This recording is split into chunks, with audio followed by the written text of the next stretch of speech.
அனைவருக்கும் சனிக்கிழமை காலை வணக்கம். இன்றைக்கி காலையில் தான் 8:30 மணி இருக்கும். ஹஸ்பண்ட் வந்தாங்க, 8:30 8:45 வரைக்கும் வந்தாங்க. நான் இப்போ டிவியில் பாட்டு வச்சனால அதில் அவங்களும் வந்தனால அப்படியே டான்ஸ் ஆடிட்டு இருந்தாங்க. காமெடியாக இருந்தது. வரும்போதே எனக்கு இளநீர் பூவெல்லாம் வாங்கிட்டு வந்தாங்க. இன்றைக்கி வந்து சர்ச்சுக்கு போனோமா, அதனால் பூவெல்லாம் வரும்போதே வாங்கிட்டு வந்தாங்க. அதுக்கப்புறமா ஹஸ்பண்டுக்கு காப்பி போட்டு கொடுத்துட்டு நம்மளும் சமையல் வேலை எல்லாத்தையும் முடிச்சிட்டேன். காலைல டிஃபன் வந்து தோசை, நேற்று வச்ச சுண்டக்காய் குழம்பு, அப்புறம் மேல் வீட்டு அக்கா பிரண்டு தொழில் கொடுத்தாங்க, பக்கத்து வீட்டில் வடை சுட்டு கொடுத்தாங்க. இன்றைக்கி இதுதான் ஸ்பெஷல் காலைல டிஃபன். மதியானத்துக்கு வந்து தயிர் சாதம், கீரை பொரியல், சாப்பாடு செஞ்சு வச்சுட்டு கிளம்பிட்டேன். சோழிங்கநல்லூர் சர்ச்சுக்கு தான் கிளம்பி போயிருந்தோம்.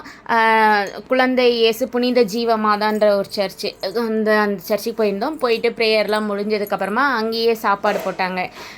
ஒரு தக்காளிலாம் அரைச்சி ஊற்றி எல்லா காயும் கலந்த மாதிரி ஒரு குழம்பு நல்லா இருந்தது. அப்புறம் மைசூர் பாக்கு, வத்தல், கீரை கூட்டு சூப்பராக இருந்தது. அதை சாப்பிட்டு முடிச்சுட்டு அதுக்கப்புறமா வீட்டுக்கு கிளம்பி வந்தாச்சு. இன்றைக்கி இதுதான் ஸ்பெஷல். என்னோடய வீடியோ பிடிச்சிருக்குன்னு நினைக்கிறேன். மறக்காமல் சப்ஸ்கிரைப் பண்ணி சப்போர்ட் பண்ணுங்கள் ஃப்ரெண்ட்ஸ். நான் மீண்டும் இன்னொரு வீடியோவில் பார்க்கலாம். பாய்.